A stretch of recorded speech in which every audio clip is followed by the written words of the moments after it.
Welcome friends, Ramdhani classes में आपका स्वागत है। और अभी हम लोग प्राचीन भारत के इतिहास को देख रहे हैं।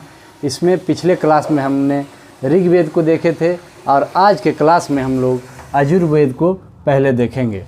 तो इसमें सबसे पहले देखेंगे कि यजुर्वेद जो है इसमें गद्य और पद दोनों इसमें वर्णित है। गद्य का मतलब होता है कहानी या नाटक या उपन्यास, है ना। और इसमें पद में हमारा आता है गीत, संगीत, कविता। तो पद में ये सब आता है। और उसके बाद देखेंगे इस यजुर्वेद में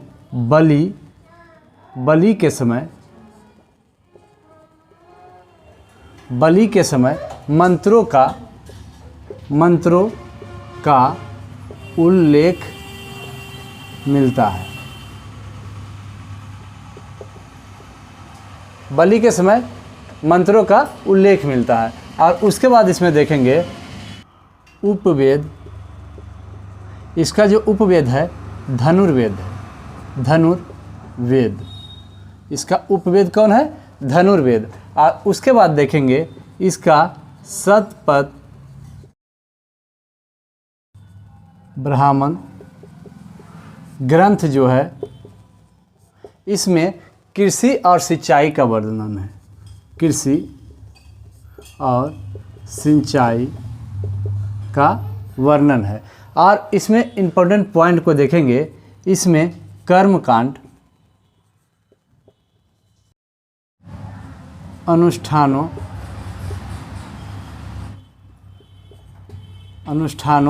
और उसके बाद देखेंगे कि यज्ञ के समय मंत्रों का उल्लेख इसी में मिलता है। तो बहुत ही जो इम्पोर्टेंट है वही सबको हम लोग देखेंगे। इसमें देखेंगे यह गद्य और पद वाला वेद है। और इसमें बलि के समय मंत्रों का जो उच्चारण होता है उसका उल्लेख है। उसके बाद इसका उपवेद जो है वह धनुर्वेद है। और इसका शतपथ ब्राह्मण ग्रंथ में कृषि और सिंचाई का वर्णन मिलता है। उसके बाद इसमें देखें कर्मकांड, अनुष्ठानों और यज्ञ के समय मंत्रों का जो उल्लेख होता है उसका वर्णन हमारा यजुर्वेद में ही मिलता है। तो अब हम लोग सामवेद की ओर चलते हैं। तो सामवेद को देखेंगे कि यह सामवेद जो है वह भारतीय संगीत का जनक कहा जाता है। क्या कहा जाता है इसे? भारतीय संगीत का जनक। भारतीय संगीत का जनक कहा जाता है। उसके बाद इसमें देखेंगे कि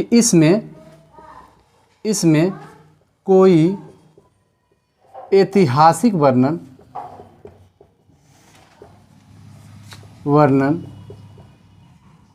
नहीं मिलता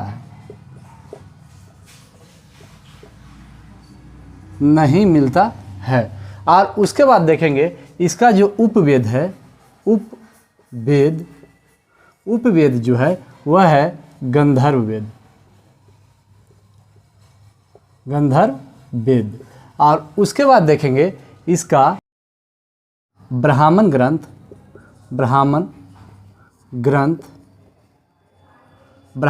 जो है पंचविंश और तांडय।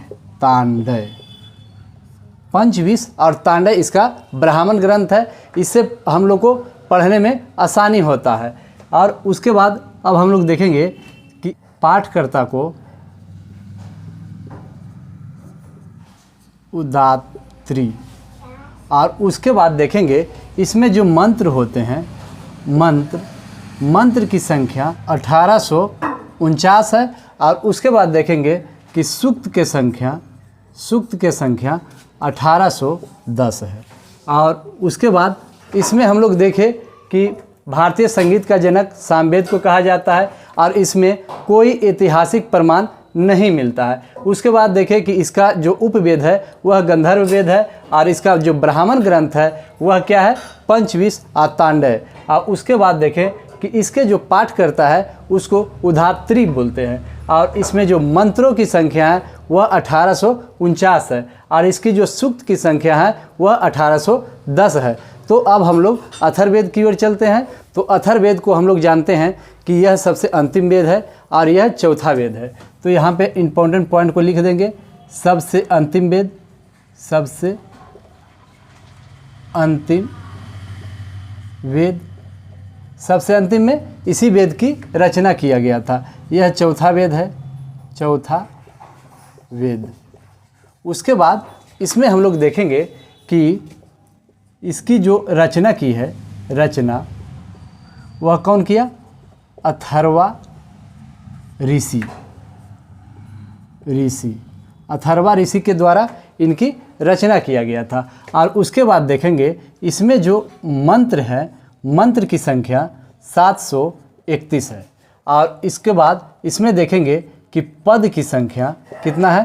तो 6000 है। कितना है? 6000 है। और उसके बाद इसमें इम्पोर्टेंट पॉइंट को देखेंगे, इसमें कन्या का जन्म का निंदा किया गया है। इसमें जो है कन्या जो जन्म लेती है उसकी निंदा किया गया है। और उसके बाद इसमें देखेंगे कि चांदी और गन्ना, चांदी और गन्ना का उल्लेख पहली बार मिलता है, पहली बार मिलता है। चांदी और गन्ना का उल्लेख जो है वह पहली बार मिलता है। और इसमें देखेंगे, इसमें गोत्र शब्द, गोत्र शब्द का उल्लेख, गोत्र शब्द का भी उल्लेख पहली बार मिलता है, पहली बार मिलता है। और उसके बाद देखेंगे कि इसमें जो सामान्य मनुष्य का, सामान्य मनुष्य का जो जीवन था वह अंधविश्वास का था, अंधविश्वास से भरा था। और उसके बाद देखेंगे इसका सबसे जो इम्पोर्टेंट पॉइंट है, इसमें जादू टोना, वशीकरण, विवाह गीत, रोगनाशक,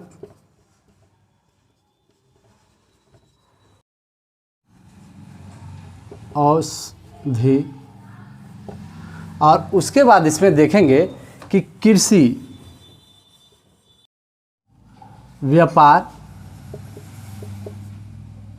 व्यापार और गृह निर्माण के नियम का उल्लेख मिलता है। तो यहाँ इसमें जो इम्पोर्टेंट पॉइंट था वह सभी को हम लोगों ने कवर किए।